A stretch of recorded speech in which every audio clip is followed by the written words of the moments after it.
오늘 새벽은 우리 주님이 부활하신 날입니다. 기독교는 부활의 종교임을 믿으시기 바랍니다. 우리 예배 말씀 듣기 전에 우리 앞뒤 옆으로 한번 인사합시다. 예수님 부활하셨습니다.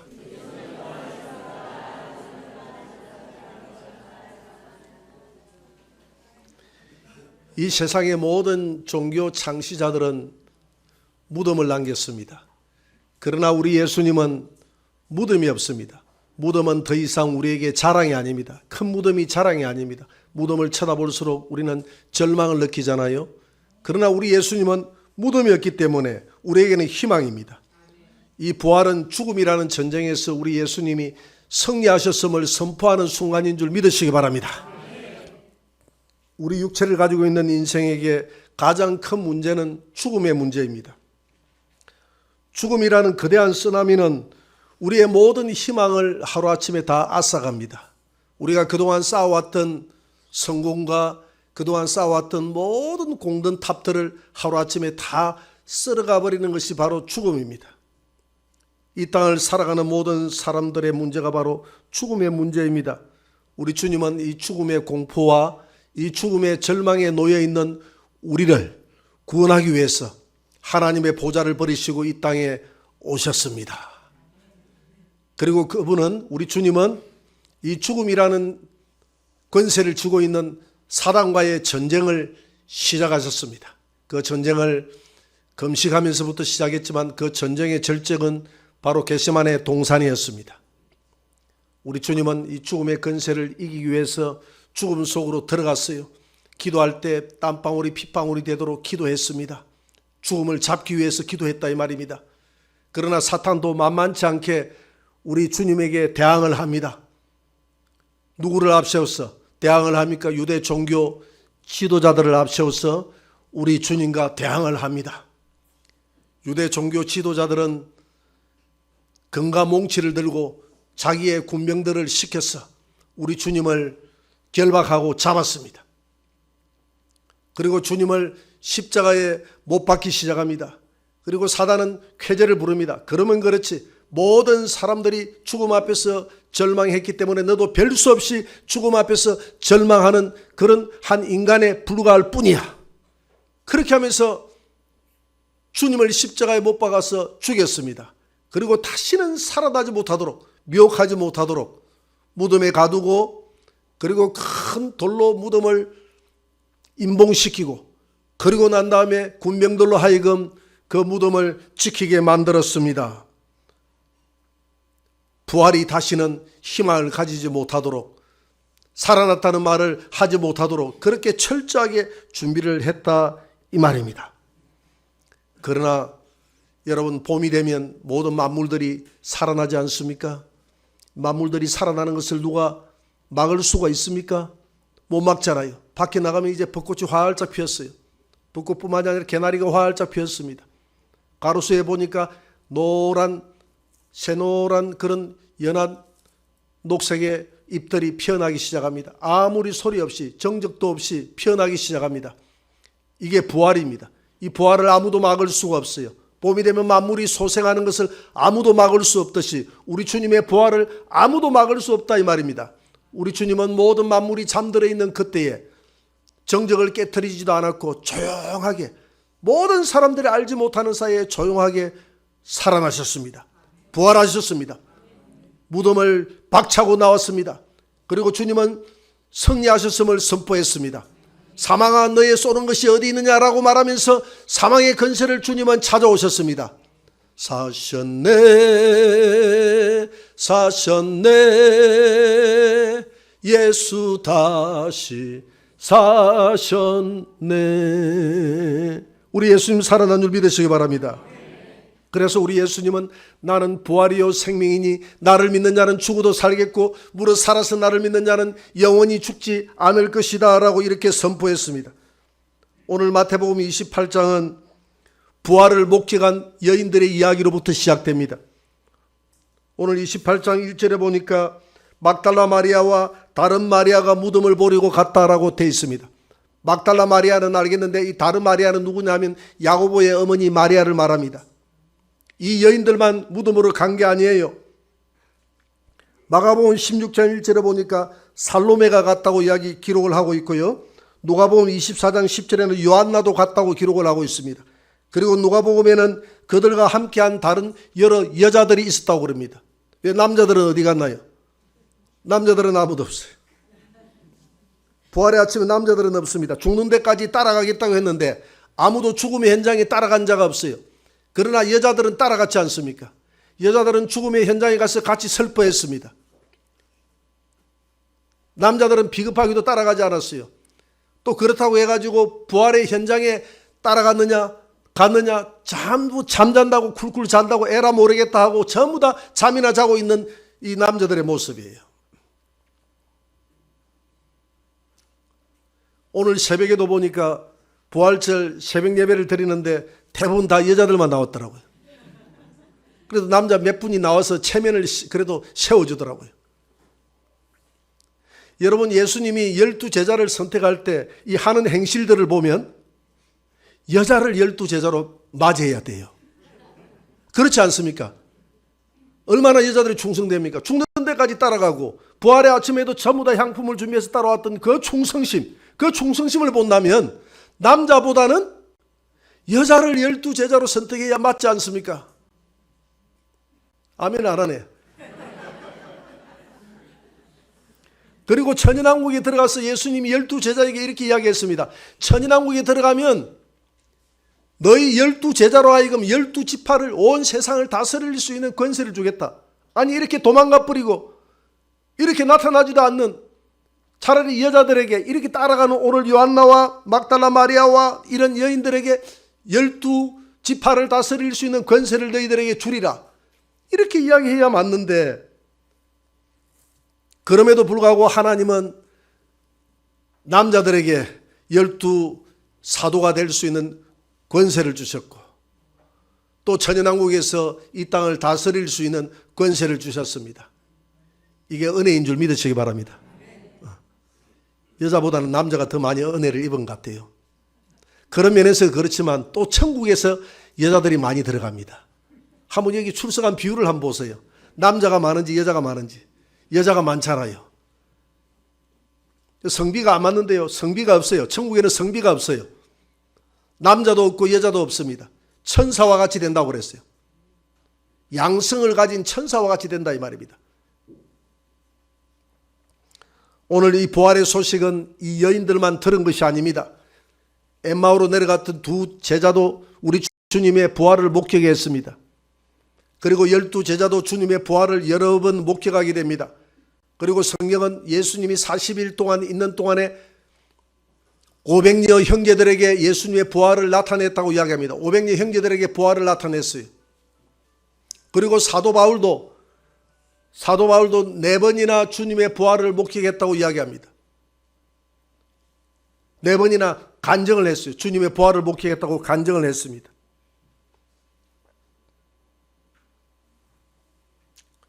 오늘 막달라 마리아와 이 여인들은 예수님의 부활을 목격하기 위해서 올라간 게 아닙니다. 마가복음 16장 1절에 보니까 향품을 준비해서 가고 그랬어요. 향품은 뭐냐 하면 죽은 시체에 발라주는 방부제입니다. 향이에요. 시체에 냄새가 많이 나고 하기 때문에 냄새를 없애기 위해서 그걸 발라준다 이 말입니다. 그렇기 때문에 이 여인들은 살아생전에 예수님에게 은혜를 많이 입었다라고 생각을 했습니다. 그래서 예수님에게 은혜를 입었기 때문에 그 은혜를 내가 조금이라도 갚기 위해서 주님 이 땅을 떠나는 마당에 내가 주님이 썩어 없어지기 전에 그 몸에 향품을 발라서 방부제를 섞어서 이렇게 해주는 것이 내가 할 수 있는 마지막 주님을 향한 애정이요 사랑이라고 생각이 들어서 그렇게 했던 것입니다. 오늘 우리는 이 빈 무덤을 찾아갔을 때에 이 여인들이 목격했던 이 놀라운 장면들을 보면서 주님은 두 가지를 우리에게 교훈 주고 있습니다. 첫째는 믿으라는 것입니다. 살아났음을 믿으라는 것이죠. 오늘 마태복음 28장 5절 6절을 한번 다 같이 읽어봅시다.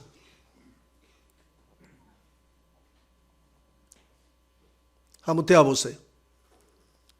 다 같이 천사가 여자들에게 말하여 이르되 너희는 무서워하지 말라. 십자가에 못 박히신 예수를 너희가 찾는 줄을 내가 아노라.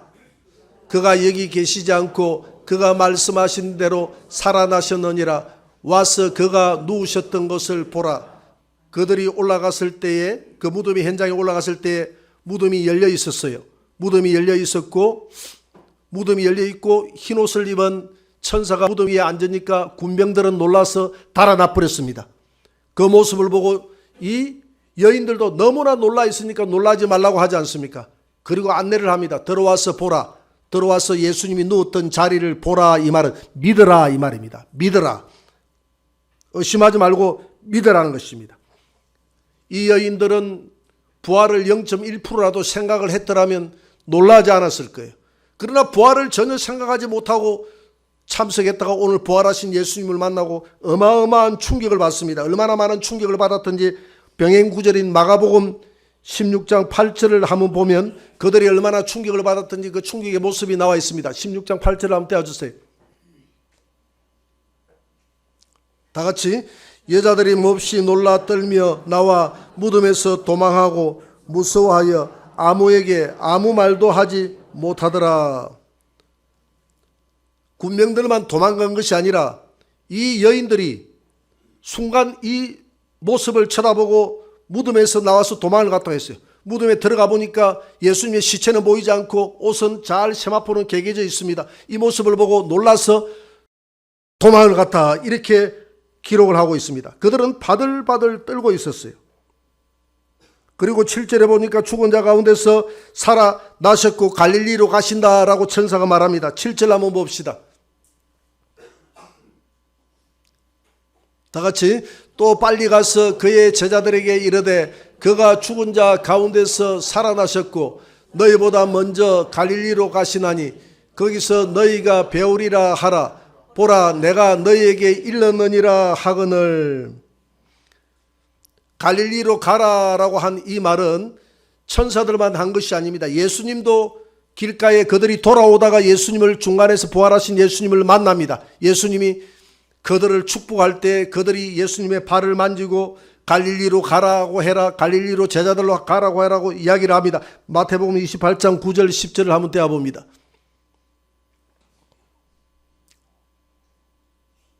다 같이 예수께서 그들을 만나 이르시되 평안하냐 하시거늘 여자들이 나아가 그 발을 붙잡고 경배하니 이에 예수께서 이르시되 무서워하지 말라. 가서 내 형제들에게 갈릴리로 가라 하라. 거기서 나를 보리라 하시니라. 우리 예수님을 만났습니다. 왜 이 갈릴리로 가라고, 왜 이리 갈릴리로 가라고 이렇게 부탁을 할까요? 제 별명이 여러 가지가 있는데 그 중에 하나가 깜빡이입니다. 깜빡깜빡 잘한다고 해가지고 제가 청년회 때 우리 전도사님이 깜빡이라고 이름을 붙여줬습니다. 너는 깜빡이라고 해라. 동영이는 이제부터 깜빡이다. 그래서 제가 이 성경을 보니까 위로가 됩니다. 이 제자들도 깜빡이에요. 왜 제자들도 깜빡이냐면 갈릴리에서 만나자라고 3일 전에 이야기를 했어요. 3일 전에. 그것뿐만이 아니라 무수 이야기했는데 3일 전에 마지막 주님이 잡히시기 전날 밤에 당부를 했다 이 말입니다. 마태복음 26장 32절을 한번 보세요. 다 같이 시작. 그러나 내가 살아난 후에 너희보다 먼저 갈릴리로 가리라. 이거 언제 한 말입니까? 26장이니까 예수님이 잡히시기 첫날 밤이에요. 목요일 저녁에 만찬석상에서 갈릴리로 가리라. 내가 너희들보다 먼저 갈릴리로 가게 될 것이다. 내가 부활하여 갈 것이다. 그때 갈릴리로 오너라. 3일 만에 부활한다. 3일 만에 오니까 내가 갈릴리에 있을 테니까 너희들도 오라고 이렇게 이야기를 합니다. 그런데 깜빡 까먹어요. 깜빡 까먹어요. 그래서 자꾸 천사가 갈릴리로 가라고 이야기하고 우리 예수님도 만나서 갈릴리로 가라고 이렇게 이야기를 하는 겁니다. 그러면 왜 갈릴리로 가라고 이야기했을까? 갈릴리에서 왜 만나자고 이야기했을까? 그 이유가 있습니다. 마태복음 4장 19절을 한번 봅니다.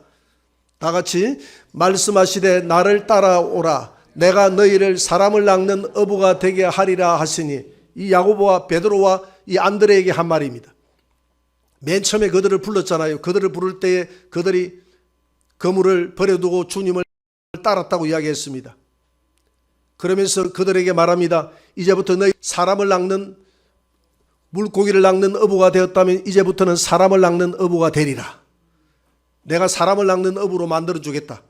그래서 예수님은 이 갈릴리 호수를 세상이라고 바라보고 갈릴리에서 뛰노는 이 고기들을 사람이라고 바라봤어요. 그래서 그 고기들을 낚는 그 모습을 보고 너희들은 이제 더 이상 고기가 아니라 세상에 나가서 사람을 낚아야 된다. 그래서 예수님이 요한복음 21장에 보니까 부활 후에 제자들이 갈릴리에 가가지고 뭐하고 기다리고 있었습니까? 예수님이 안 보이니까 고기잡이, 옛날 실력을 발휘해서 고기잡이 하고 있었잖아요. 그래서 얘들아, 고기가 많이 잡히느냐? 고기가 안 잡히나이다. 배 오른편에 그물을 던져라. 배 오른편에 그물을 던졌더니 153마리나 고기가 잡혔다고 그랬습니다. 오른편은 진리의 편이다. 이제부터 너희들은 진리의 편에, 진리의 말씀을 가지고 편에 그물을 던지면 많은 영혼들이 잡히게 될 것이다. 그래서 내가 갈릴리에서 만나자고 한 것이다. 갈릴리에서 만나자는 것은 내가 너희들로 하여금 온 세상에 복음을 전하게 하기 위해서 만나자고 한 것이다. 그래서 마지막으로 주님은 갈릴리에서 만나서 그들에게 마지막으로 부탁을 합니다. 마태복음 28장 18절입니다. 같이 읽어봅시다. 예수께서 나와 말씀하여 이르시되 하늘과 땅의 모든 권세를 내게 주셨으니 그러므로 너희는 가서 모든 민족을 제자로 삼아 아버지와 아들과 성령의 이름으로 침례를 베풀고 내가 너희에게 분부한 모든 것을 가르쳐 지키게 하라. 볼지어다 내가 세상 끝날까지 너희와 항상 함께 있으리라 하시니라. 갈릴리에서 주님은 오늘 세 가지를 당부하죠. 첫째는 모든 민족을 제자로 삼아라. 이 말은 전도해서 교회로 불러들이라 이 말이거든요. 전도하라는 말이거든요. 전도해서 제자를 삼아라. 그리고 제자가 되면 그들로 하여금 침례를 줘라. 성령의 이름으로, 아버지와 아들과 성령의 이름으로 침례를 주라고 합니다. 그리고 난 다음에 모든 것을 가르쳐 지키게 하라. 이 말은 양육하라 이 말입니다. 그래서 교회는 두 가지를 해야 돼요. 첫째는 복음을 전해야 됩니다. 두 번째는 교회에서 양육을 해야 됩니다. 우리 교회에서 해야 될 일은 복음 전가하고 양육하고 복음 전가하고 양육하고 하는 일들입니다. 복음을 전하기 위해서는 우리가 부지런히 예수님의 부활을 전해야 돼요. 초대교회 성도들은 예수님의 부활을 목격하고 난 다음에 계속 복음을 전했습니다. 로마서 10장 14절에 보니까 전파하는 자가 없이 어찌 들으리요. 전파하는 자가 없이 어찌 들으리요. 듣지 못한 이를 어찌 믿으리요. 여러분, 우리가 전하지 못하면 복음을 들을 수 없다 이 말입니다. 복음을 듣지 않고서는 믿을 수가 없다는 것입니다. 거두어 주세요.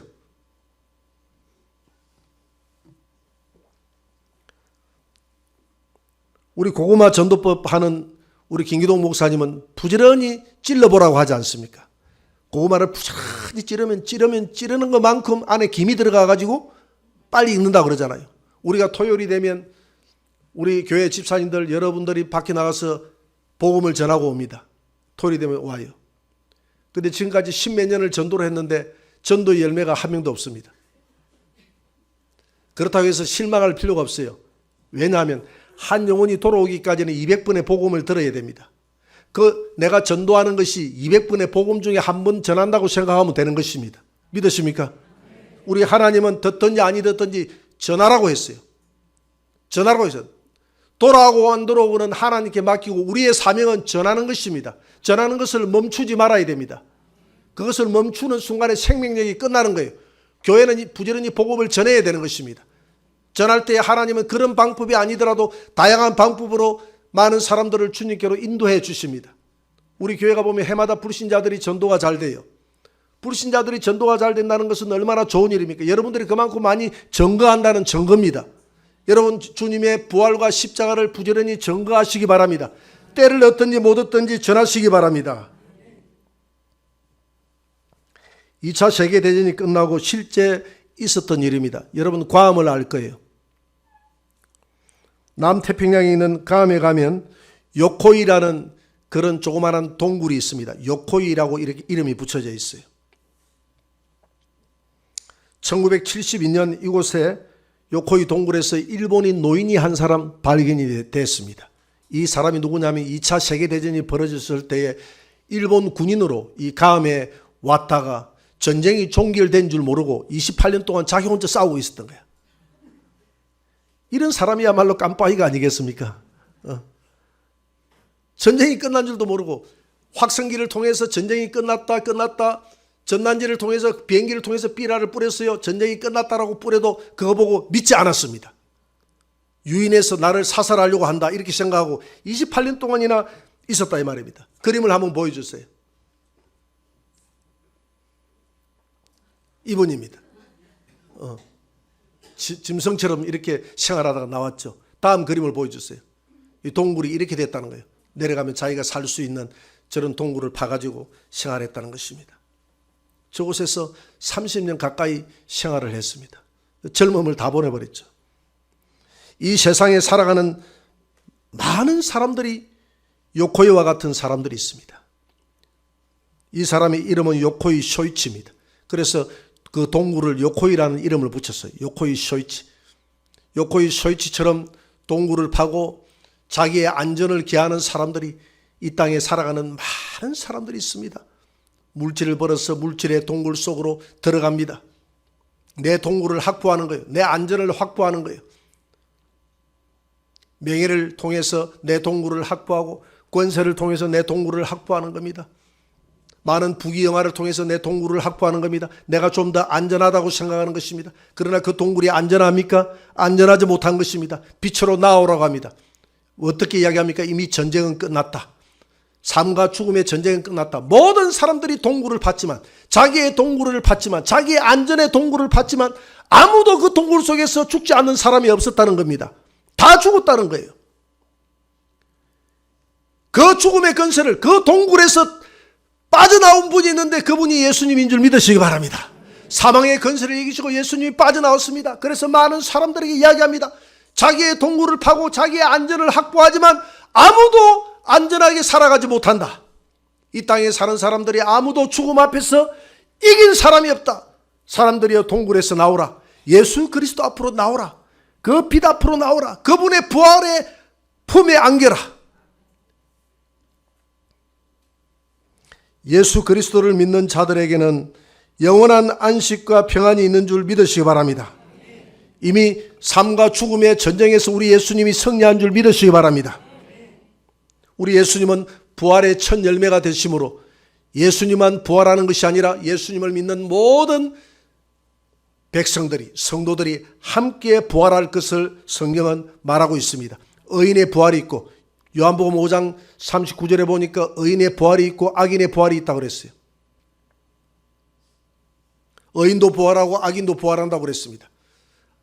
그러나 하나님의 심판대 앞에서 생명책의 이름이 기록된 성도들은 영생 복락을 누리면서 영원한 천국에 가지만, 생명책의 이름이 기록되지 못한 자들은 행위록책에서 자기가 행한 그대로 심판을 받아서 아무도 그 심판에서 벗어날 자가 없다라고 이야기하고 있습니다. 불못, 곧 영원한 불못에 들어가더라 라고 성경은 기록하고 있습니다. 여러분, 성경은 우리에게 위협을 주고자 한 말이 아니라 그 모든 성경은 예수님이 하신 말씀인 줄 믿으시기 바랍니다.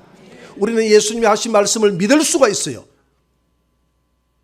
왜 믿을 수가 있습니까? 예수님은 살아나셨기 때문에. 여러분, 십자가를 진 사람이 예수님만 진 게 아니에요. 당시에 수많은 사람들이 십자가를 지고 이 땅을 떠났습니다. 예수님 그날 하루만 해도 십자가를 진 사람이 두 강도가 옆에 있었습니다. 그러나 예수님의 십자가와 그들의 십자가가 다른 게 뭐가 있습니까? 다 죄인이라는 그 제목을 가지고 죽었습니다. 다른 게 뭐가 있어요? 다른 게 있다면 예수님의 십자가는 부활의 십자가라는 것입니다. 부활함으로 말미암아서 예수님이 이 땅에 행했던 모든 일들이 진실이라는 것입니다. 거짓이 없다는 것입니다. 결론 맺겠습니다. 예수님은 나는 부활이요 생명이다 라고 이야기했습니다. 하나님은 을을 우리의 선행으로 정하지 아니하시고 예수를 믿는 그 믿음으로 을을 정하셨습니다. 이게 하나님의 공의요, 하나님의 공의로운 심판인 줄 믿으시기 바랍니다. 오직 믿음으로. 그래서 우리는 십자가와 부활의 복음을 믿어야 합니다. 그리고 십자가와 부활의 복음을 전해야 됩니다. 땅끝까지 전하라고 그랬잖아요. 오늘 여러분들에게 달걀이 이 2개가 나갈 겁니다. 보니까 교회에서 달걀 싹 다 깨먹는 분들이 있던데, 다 깨먹지 마시고 하나만 잡수시고 하나는 동네에 가가지고 내가 전도해야 될 사람에게 나눠주시기 바랍니다. 그래서 2개를 주는 겁니다. 이 기쁜 소식을 나만 먹으면 되겠습니까? 이 기쁜 소식을 전해야 되지 않겠습니까? 이 기쁜 소식을 때를 얻든지 못 얻든지 부지런히 증거하시는 저와 여러분들이 되시기를 주의 이름으로 축원합니다.